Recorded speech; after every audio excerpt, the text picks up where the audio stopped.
Everybody. Thank you so much for joining. Today's program is part of the Presidential Primary Sources Project, and our program today is D-Day 80, Eisenhower and the Great Crusade, and it's being presented to us by the Eisenhower National Historic Site. The Presidential Primary Sources Project is a collaboration between Internet 2, the National Archives, and the National Park Service. It's a free series we put on every year from January through April. This is just a quick reminder that by participating today, you are agreeing to be recorded and archived. We do keep recordings of all of our programs on our YouTube channel so that students and teachers can access them later. We absolutely want you to participate today. If you haven't already found it, go ahead and locate your chat box. This will be the easiest way for you to ask questions and share your thoughts today. You also have the option to be on camera. If that's something you're interested in, go ahead and leave me a note in the chat and I will help you with that. Again, we want you to participate as much as possible. It's so much fun if we can hear what you're thinking and hear your questions. That said, just be really respectful of our interactive tools. We want to make sure any questions we're asking, any thoughts we're sharing, that they're directly related to what our presenter is speaking about today. All right, I just want to thank you again for joining. This is our website. If you're interested in any of our upcoming programs or you're looking to access our recordings, you can find all that information there. And with that, I'm going to go ahead and stop sharing and hand it over to Ranger Dan here. All right. Well, thank you, and thank you for having me as part of our program here today. Good afternoon, everyone from Gettysburg, Pennsylvania. I'm Ranger Dan Vermilia. I'm a park ranger at Eisenhower National Historic Site here in Gettysburg, Pennsylvania. I see one person already put in the chat box where you're watching from today. If the others joining us could put in where they're joining us from, I'd appreciate that. Very glad to have y'all with us here today. So we got Appomattox, Virginia. We have Michigan, outstanding. I very glad to have everybody with us. So our topic today, I'm going to go ahead and share my screen. All right. All right, so our topic today, it is something that is obviously very, very important, something that we're commemorating the 80th anniversary of this year, and that is the D-Day invasion of Normandy during World War II. I know that this program does focus a lot on presidential topics. Obviously, Dwight Eisenhower was the 34th president of the United States, but before he was president, he was the Supreme Allied Commander during the Second World War. And he's one of the few presidents who his pre-war years might be more famous than what he did during his presidency. And what we're going to do today is take a look at D-Day, at this really famous moment from Dwight Eisenhower's life, and have a look at what it meant for Dwight Eisenhower, how it impacted him as a leader, and really what it meant for him going forward into the presidency. And to do that along the way, we're going to look at a lot of different primary sources. So primary sources to me are things that we use to know what is true. Primary sources are photographs from the past. They're documents from the past. They're firsthand accounts, something directly from someone who participated in a historic event. They're very important for me and what I do for my job as a National Park Service ranger here in Gettysburg. And they're really how we learn about those who we never had the chance to meet. So we're going to look at D-Day using some primary sources along the way. But the one word that we're really going to focus in on a lot today is leadership. Now, the photograph we're seeing here is a picture of the Eisenhower home here in Gettysburg, Pennsylvania. Gettysburg, very famous for the 1863 Civil War battle that took place here. Also famous for being the one and only home that Dwight and Mamie Eisenhower ever owned. So Dwight and Mamie Eisenhower were married in 1916 when Dwight, or Ike as he's often known, was a young Army officer recently graduated from the U.S. Military Academy at West Point. For the next 34 years, Dwight and Mamie were on the move as Ike served his country in the U.S. Army. By 1950, they were ready to settle down. They had a love of history, so they bought a farm here in Gettysburg, and they're pictured standing right next to their white brick Gettysburg farmhouse in this photograph. Well, this farm here is a wonderful place to learn about the Eisenhowers and who they were, especially who they were and who Dwight Eisenhower was as a leader. One of the big things our National Park Service site talks about. So what makes someone a good leader? Here we see a picture of Dwight Eisenhower leaning against a rock wall out on the Gettysburg battlefield. What makes someone a good leader? Well, in 1965, Dwight Eisenhower wrote an article titled "What is Leadership?" for a magazine called Reader's Digest. And he wrote a number of things in the article about what he thought were important traits and values that leaders should share. So I want to share some of them with you at the start of our program here and actually ask if you could put in the chat box while we're talking about these, if you think these are good words, if you think he's capturing what a good leader is, or maybe if there's something that Dwight Eisenhower missed that you think should be added. But he said leaders needed selfless dedication, courage and conviction, fortitude, so the ability to persevere difficulties. They needed to be humble, humility, a word we'll talk about several times today. They had to do thorough homework. They needed the power of persuasion, the ability to encourage others to join them in a cause or perhaps a crusade, another word we're going to use a lot today. They had to put their heart and mind into what they were doing. And also, it's important to have leaders at every level. So these are all things that Dwight Eisenhower thought leaders needed to have. Seems very accurate. Yes, I think it's a good list. And if we think of other things that leaders needed to have throughout the program, please feel free to share. But the last one that he has on there, at every level, I want to share a quote about that. So this is what Dwight Eisenhower had to say. I have been talking here about leadership in military and government service, but the same fundamentals apply at every level, in every walk of life. In the Army, good leadership must go down through the ranks to the youngest corporal. In business, there is always need of men who can direct others effectively. In community life, we need men and women who, by right thinking and sound deeds, influence others. This is the way leadership works in a democracy. And from the ranks of little leaders eventually come big leaders. I love this quote because it really is how democracies work. You need leaders at every level for things to function. Take your school. Your teachers, maybe they're the big leaders at the front of the class. But all the students are little leaders because your class doesn't work unless everybody works together, unless everybody is a leader trying to learn together, trying to work together. Here where I work at the National Park Service, we have a park superintendent, but the superintendent running the park needs all of us to be leaders to support her work. The government, we have a president of the United States, but we have lots of people who need to be leaders as well to support the president. And on D-Day, Dwight Eisenhower was a general, the supreme Allied commander, but he needed lots of leaders serving under his command for D-Day to be a success. So let's talk a little bit about leadership and about Dwight Eisenhower, the leader. So Dwight Eisenhower, I mentioned earlier, he went to the United States Military Academy at West Point. He graduated West Point in 1915, and that was the first year that he visited Gettysburg, Pennsylvania. He's pictured here on the steps of Christ Lutheran Church in Gettysburg with his West Point class. You can see Eisenhower circled in yellow in this photograph. Eisenhower is one of many men in this class, one of 59 members of this class who went on to become a general. And his first time visiting Gettysburg was studying the Civil War battlefield, learning lessons from the past that he was going to use in his present to make the future a better place. That's something Eisenhower did throughout his life. Several years later, in 1918, Dwight Eisenhower came back to Gettysburg when he commanded a tank training camp here on the battlefield, a camp called Camp Colt. It was a time of many challenges for Dwight Eisenhower because it was a tank training camp and he didn't have any tanks to train with. So that's kind of difficult, right? But it was during World War I. He wanted to be overseas getting combat experience in France, and instead he's here in Gettysburg at a stateside training camp. But it ended up being a great opportunity for him to develop as a leader.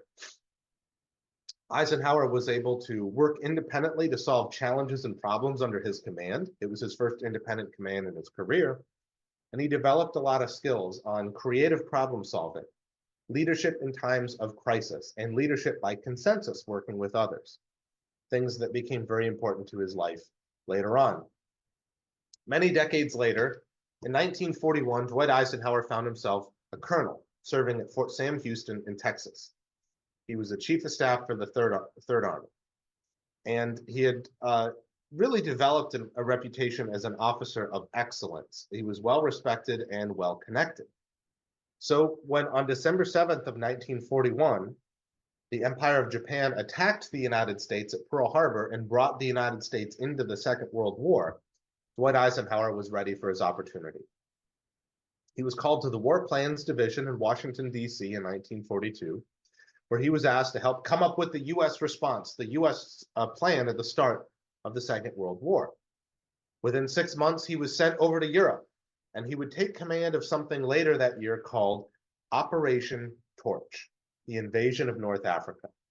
Dwight Eisenhower's war would be waged in Europe. Of course, World War II for the United States was in two theaters, Europe and the Pacific. Ike, as he was known, would be waging war in Europe.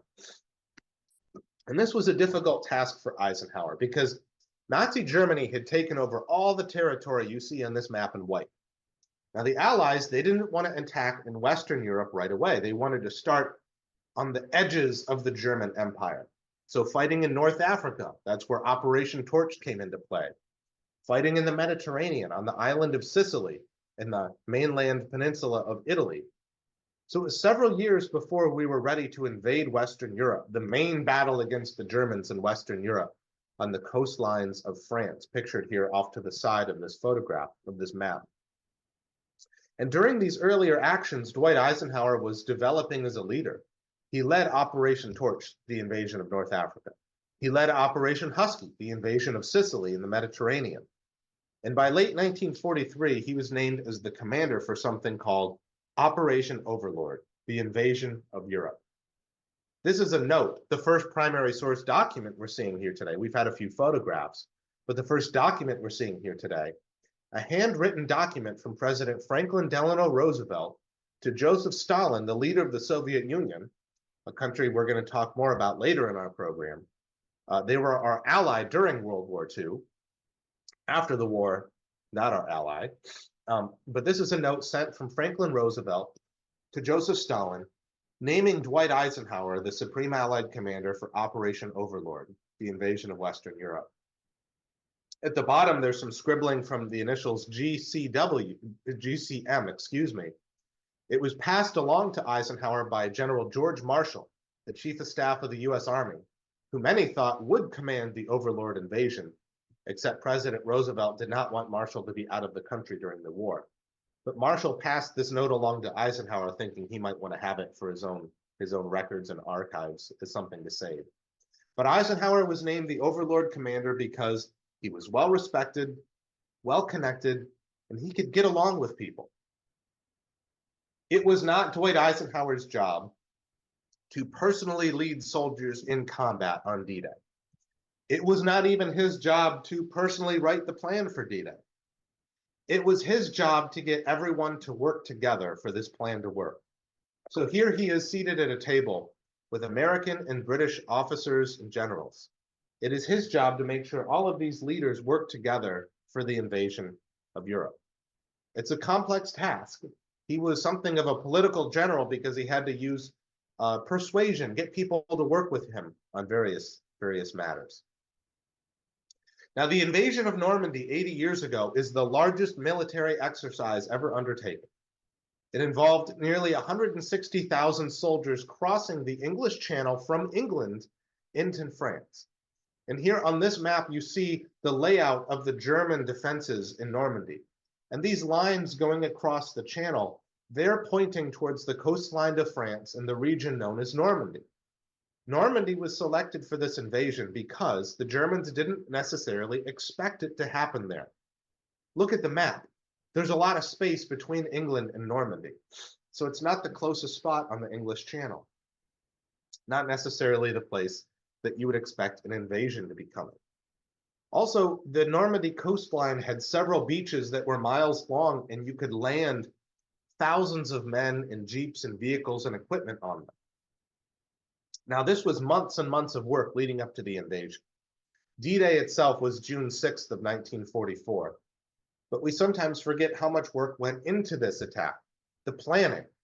The Allies created diversions. They had fictional armies that were going to land at various places to try to confuse the Germans.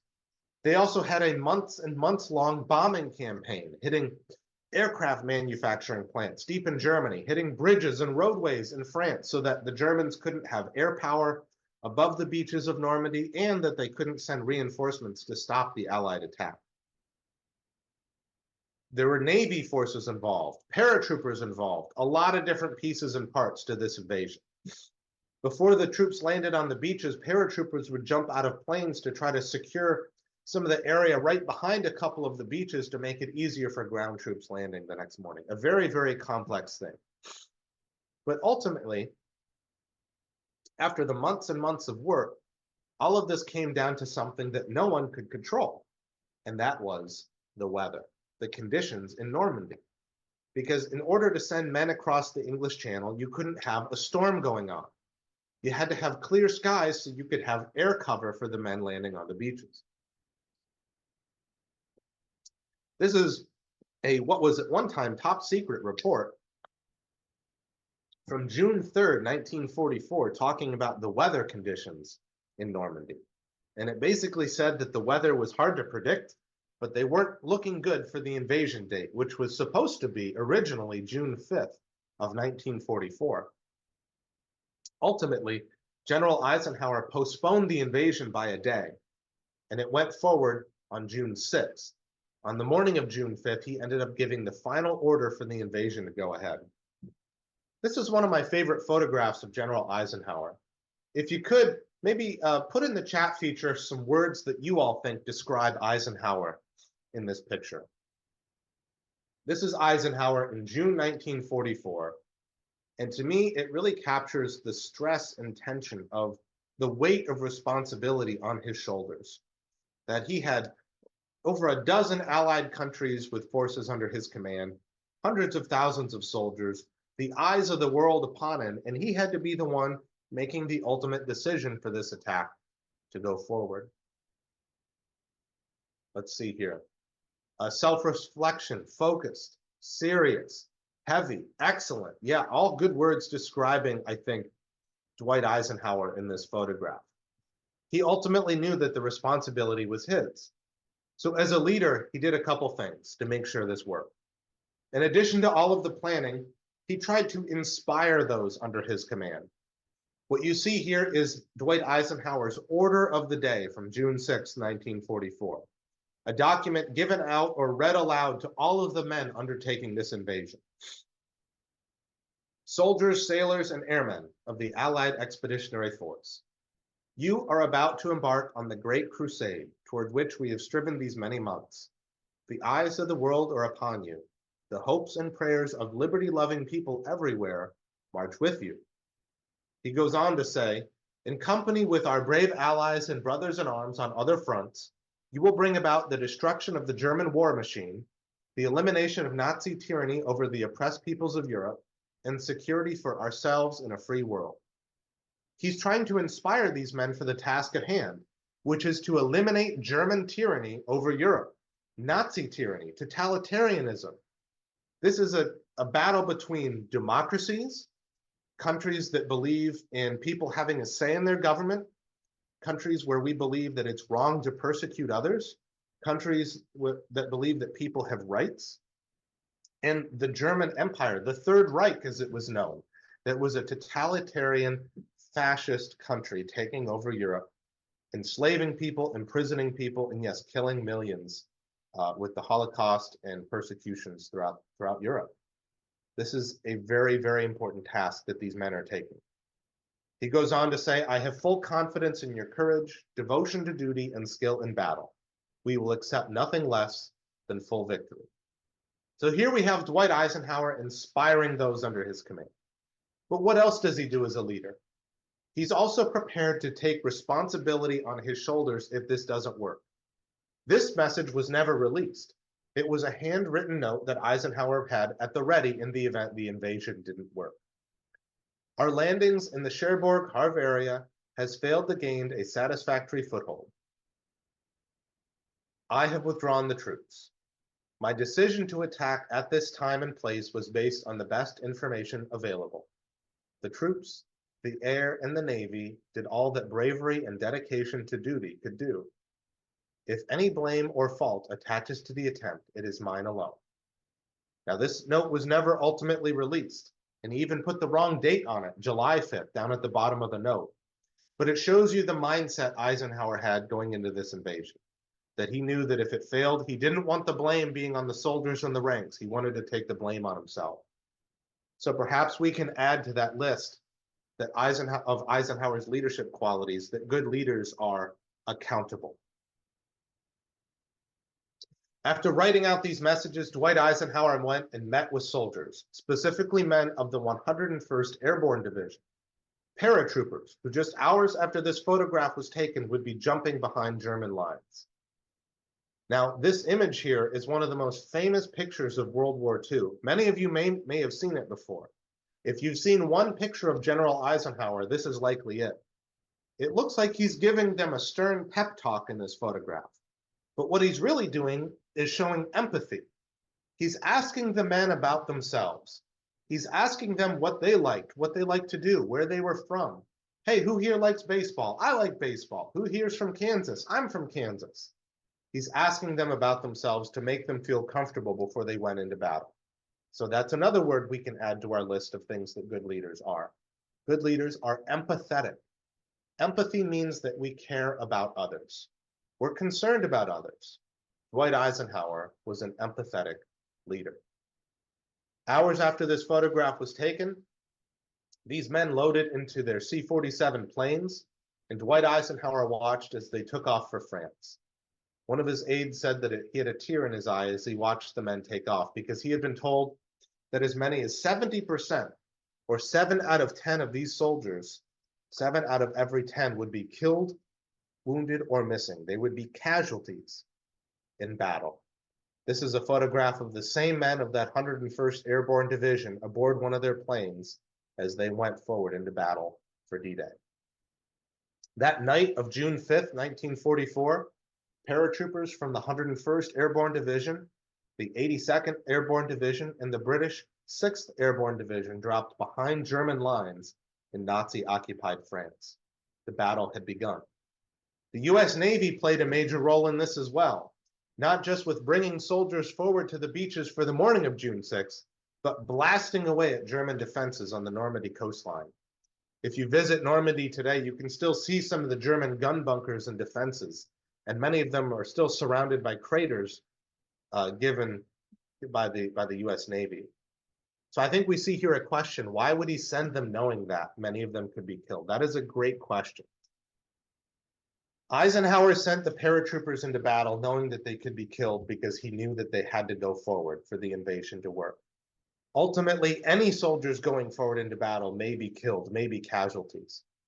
He firmly believed that the paratroopers were needed because if these soldiers coming in on the beaches had any chance, they needed paratroopers to land first to start fighting the Germans before men landed on the beaches.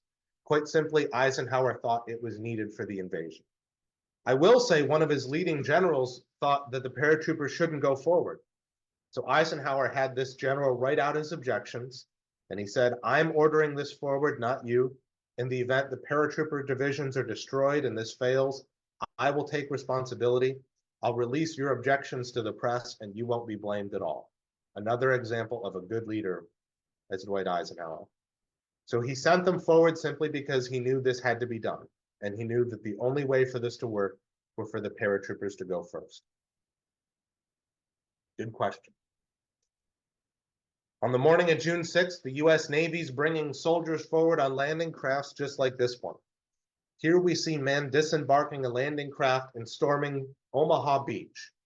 There were 5 invasion beaches in Normandy. For the British, Gold and Sword beaches. For Canadian soldiers, it was Juno Beach. And for the Americans, Utah and Omaha Beach. Here, Omaha Beach, men storming. You see, many of the things on the sand might look interesting to you in this photograph. This is a real photograph from D-Day, from the morning of June 6th. The Germans had laid millions of mines and explosives in the water and the sand of Normandy. They had metal sticks and wooden stakes coming up out of the sand to try to stop vehicles and men from moving. And then on the cliffs above, they had gun positions firing down on the men. It was a very dangerous environment. But these brave men were leaders. They pushed forward anyways, knowing that they had to do this to make the world safe for democracy and to fight for each other as well. Now, this map shows kind of the broad view of D-Day, the various invasion beaches, Sword, Juno, Gold, Omaha, and Utah. It shows many of the towns in France that the Germans were occupying. It shows the 82nd and 101st Airborne Divisions landing behind Utah Beach, and the British 6th Division landing behind Sword Beach to try to protect the flanks and the sides of this landing force. Ultimately, D-Day, as I said earlier, it was the biggest amphibious operation in history, meaning involving both water and land. 160,000 Allied troops landing on the beaches of Normandy, some 7,000 ships, 10,000 planes, and over 20,000 casualties falling. Soldiers, again, killed, wounded, and missing in action.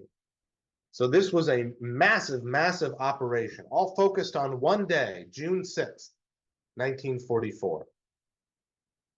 But D-Day itself was really just the first day in a long battle pushing back the Germans in Europe.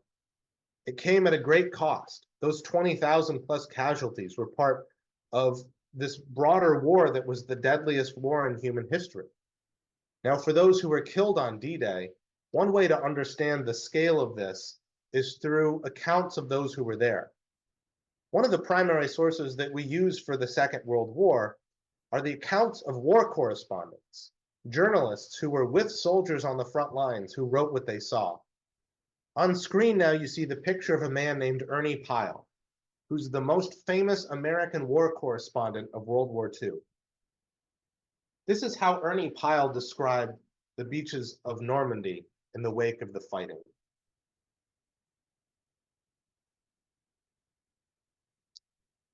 Now that the fighting has moved inland, human litter extends in a thin little line, just like a high water mark for miles along the beach. This is the strewn personal gear that will never be needed again, of those who fought and died to give us our entrance into Europe. Here in a jumbled row for mile on mile are soldiers' packs. Here are socks and shoe polish, sewing kits, diaries, Bibles, and hand grenades. Here are the latest letters from home with the address on each one neatly razored out, one of the security precautions enforced before the boys embarked. As I plowed out over the wet sand of the beach on that first day ashore, I walked around what seemed to be a couple of pieces of driftwood sticking out of the sand. They were a soldier's 2 feet. He was completely covered by the shifting sands except for his feet. The toes of his GI shoes pointed toward the land he had come so far to see, and which he saw so briefly. It's a good reminder that the men who fought on D-Day, the leaders of D-Day who made this possible, were the men in the ranks. And they were just like us. They had socks, they polished shoes, their boots, they had sewing kits for fixing holes in their pants and their clothing. They had Bibles with them. They were very ordinary people who did extraordinary things. It's important to remember that.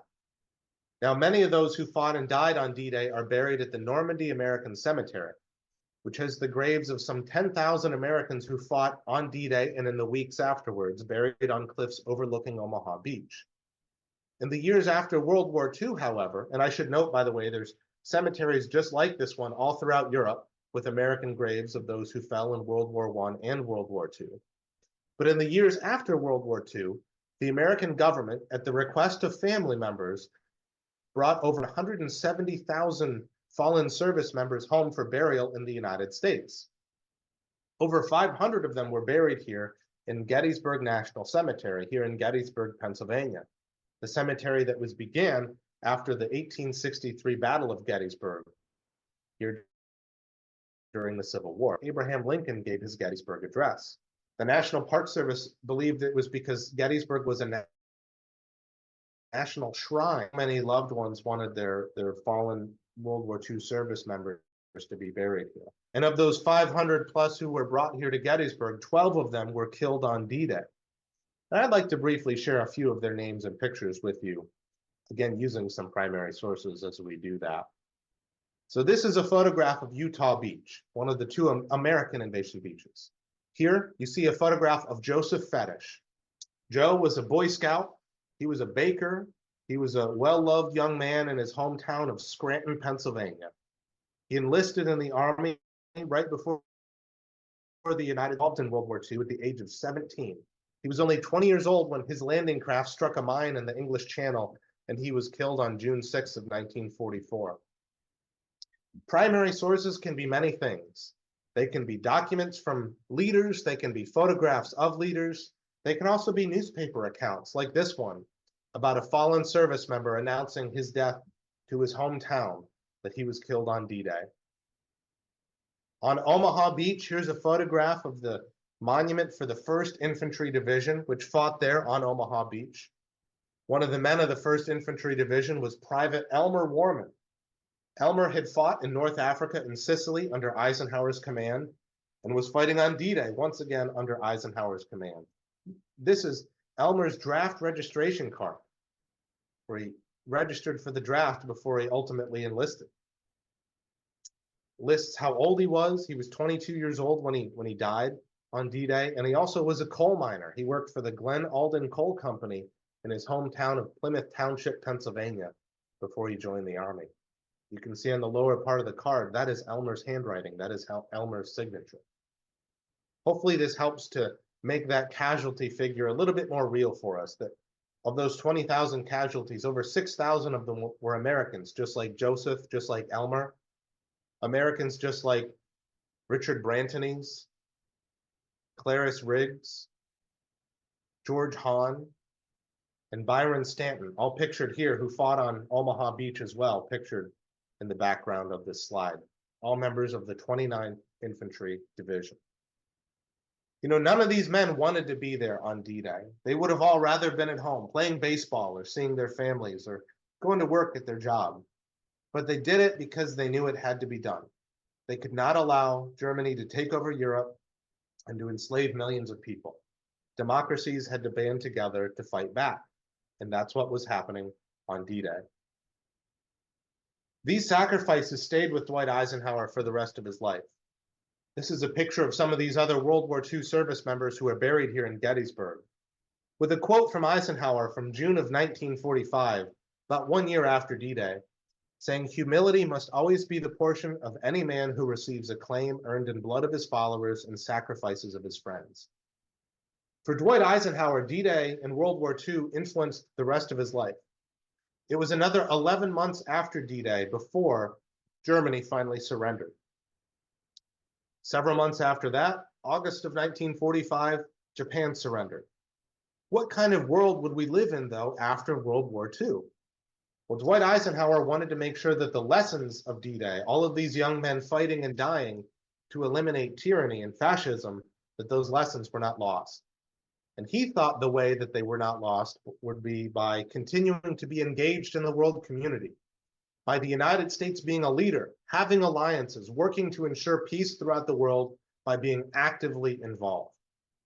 He gave a speech at Kansas City in 1947 to a group of veterans from the 35th Infantry Division, saying that D-Day was an appalling penalty. The cost of D-Day, all of these young lives, was an appalling penalty for failure to live up to our responsibilities as a country. Without American aid, guidance, and leadership, there is immediate danger of social, political, and economic chaos among hundreds of millions. We intend to continue the firm champion of those who seek to lead their own lives in peace with world neighbors. They need our help. And he also said this. This is a photograph of Normandy. The men of D-Day in Normandy, the men who throughout the world fearlessly drove ahead where the fighting line and the dying line were indistinguishable, all of them, backed by an inspired nation, did their part. That their sacrifice not become waste, the task must be carried on to conclusion. food and material aid, economic guidance, and leadership for peace, strength to enforce the peace, and the wisdom to join closely with all those who seek more secure peace. If the United States give these to the world in the measure that we alone can afford, D-Day will have its perfect fulfillment. He's essentially saying the best way to honor those who gave their lives is to make sure that we don't have to fight a war like this ever again. And that influenced the rest of Eisenhower's life. In 1950, he bought his farm here in Gettysburg, but that wasn't enough. In 1951, he was asked to take command of NATO forces, the North Atlantic Treaty Organization, allied countries in Europe that would try to make sure that there wouldn't be another aggressor in Europe, that this time the Soviet Union wouldn't take over more and more land, that there would be freedom and democracy in Europe. After a year of leading NATO, Eisenhower decided he was going to run for president. He was concerned that leading voices in the Republican Party were not supporting NATO. It was something that he was very, very concerned about. He was also concerned about President Truman continuing on in office or another Democrat taking over with the ongoing war in Korea, something we'll mention more here in a moment. So Eisenhower decided to run. This is a picture of a campaign rally here in Gettysburg in June of 1952. And ultimately, his experiences as a general influenced how he ran for president and his presidency. In October of 1952, Eisenhower addressed the main issue facing the country, the Korean War, which by this point in time had been a years-long bloody affair that was now kind of a stalemate with neither side winning or losing.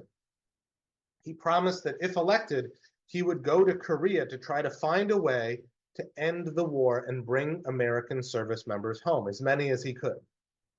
Eisenhower won the election and he went to Korea. But what's interesting here is when he pledged to go to Korea, this is what he said.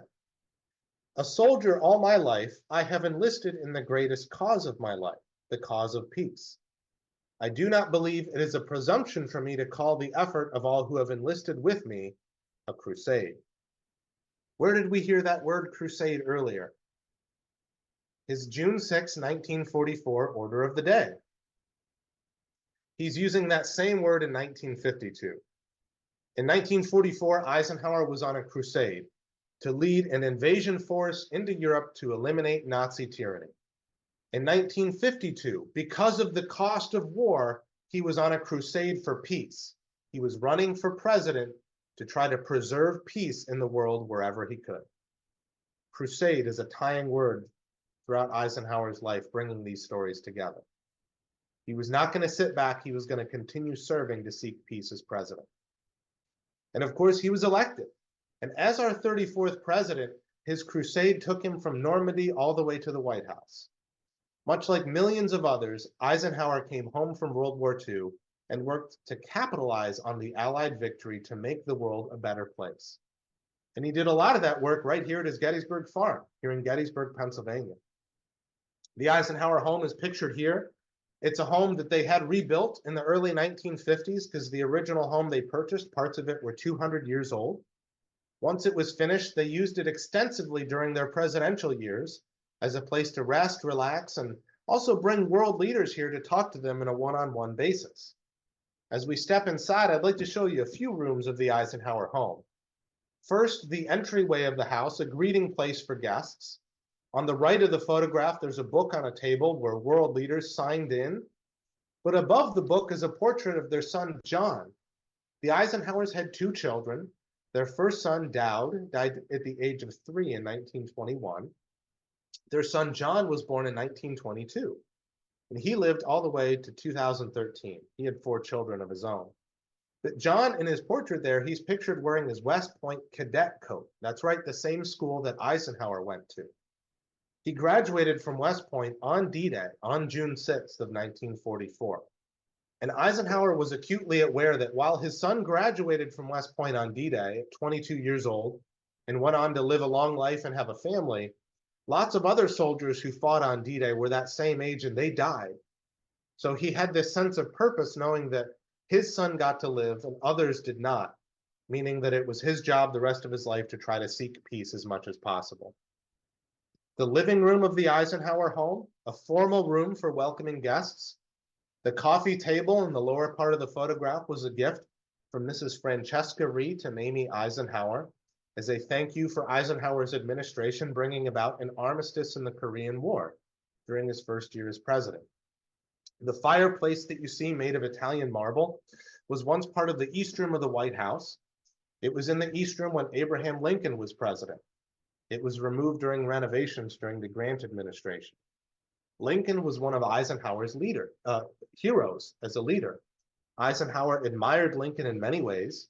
He wrote of Lincoln as his ideal leader, and he gave a speech at Lincoln's birthplace in Kentucky in 1954, where he said that Lincoln was an ideal leader because he never sought to be a dictator or a strongman, something that Eisenhower modeled his own leadership after.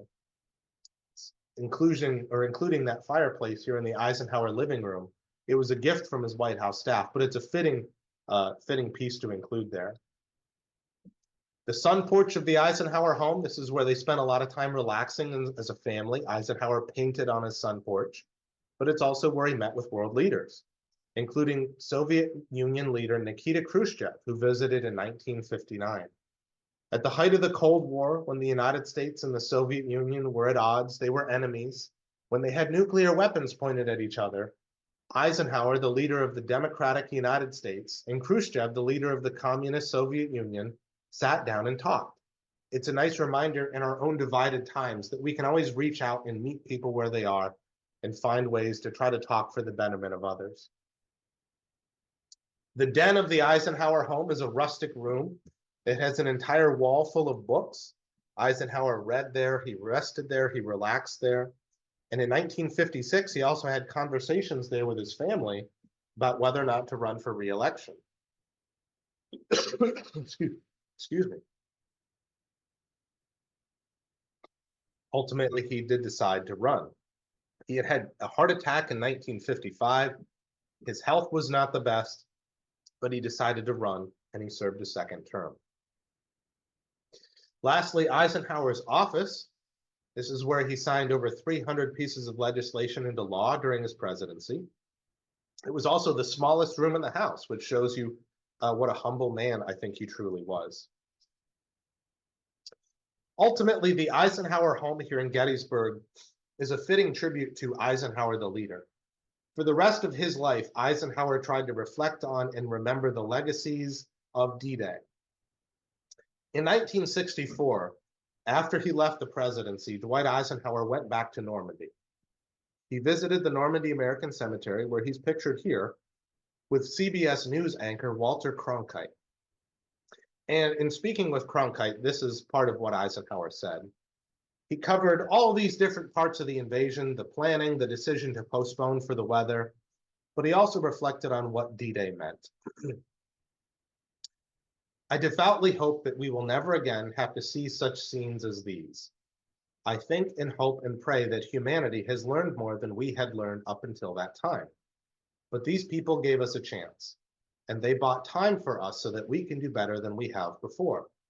So every time I come back to these beaches, or any day when I think about that day 20 years ago, I say once more, we must find some way to work to peace and really to gain an eternal peace for this world. So as we commemorate the 80th anniversary of D-Day this year, it's important for us to remember through these pictures, these primary sources that we've looked at today, that for Dwight Eisenhower, yes, D-Day was a success. It was a victory over the Germans. It was the start of the liberation of Europe. But it was also a failure because we even had to do it in the first place. War is always a failure. It means that we have failed to resolve our differences through peaceful means. And for the rest of his life, Dwight Eisenhower sought to do just that. His great crusade was to be a leader, to serve his country, to try to protect democracy and freedom. If he had to, he was willing to do that through warfare and fighting. But as president, he sought to do that through peace. Which leads us to the question of what is our great crusade today? Because as Dwight Eisenhower said, all of these men died so that we would have a chance to make a better world. So how do we make a better world? You don't have to be president of the United States or the Supreme Allied Commander to make the world a better place. We can all make the world a better place, whether you're a park ranger or a student, You can make the world a better place by being kind, by maybe sitting with somebody new at the lunch table, somebody who you don't know, by helping somebody out with their homework assignment, by being nice, by being kind, by being a positive presence in your classroom, in your school, and in your community. Because ultimately, that's the chance we were given by these men. We don't have to go fight on the beaches of Normandy because they did. So what are we going to do with that chance? Ultimately, that's the gift that we were given by them, and that might be our great crusade today. So with all that being said, I'm going to stop sharing my screen so I can see you, see the chat box here, and see if we have other questions at all from our groups here. I see we have a couple questions. If you have others, please put them in the chat box for us. So we have questions. Did his son ever see active duty in the military? So John served in the military at the end of World War II, and he served in the Army during the Korean War. He never saw combat. As the son of Dwight Eisenhower, he was never on the front lines, but he did see active duty service in theater in Europe in World War II and in Korea, just not on the front lines of combat. And then for how long did he live at his Gettysburg farm? So they bought the property 1950. He spent about a year of his presidency here when you add up all the days and weekends and weeks that he was at the farm when he was president. And then in retirement, they were here starting in 1961. Eisenhower died in 1969. Mamie lived here another 10 years until her death in 1979. So they spent quite a few years here at the Gettysburg farm. So the word crusade generally refers to a mission with a religious purpose. So I think it can, with the connotation of it, with the Crusades of many, many years ago, a long time ago, the religious Crusades. I think in general, it can also just refer to a cause or something that we're undertaking. I will say that I think Eisenhower used that word intentionally. He used the word crusade because it does have a righteous tone to it. It suggests that, you know, you're engaged in something that is more than just a task. It's something that's an important righteous cause that you're fighting as a part of. So I think he chose that word intentionally with that in mind. I don't know if he meant specifically that the D-Day invasion was a Christian crusade, but I think the idea of forces of democracy fighting against fascist Germany and Europe, he saw that having a righteous tone to it, that the Allies were on the cause, the right side of history with it.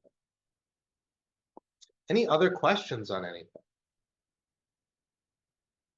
I'll say, as you're thinking about other questions, excuse me, make sure to follow Eisenhower National Historic Site on Facebook and Instagram. We have social media accounts where we share a lot of stories. I forgot to mention this for our earlier session, so I'm mentioning it now. And go to our website, nps.gov/EISE. You can also just Google us, Eisenhower National Historic Site, and find us that way, because we have a lot of great content on our website. Virtual programs where I've interviewed historians and museum sites. We have profiles on a lot of World War II soldiers who are buried in Gettysburg National Cemetery. We have video profiles of them. There are full 3D tours of the Eisenhower home on our website. Tours where you can click and advance through every room of the Eisenhower house and see every single nook and cranny. You can see more on the 3D online tours than you can on the in-person tours.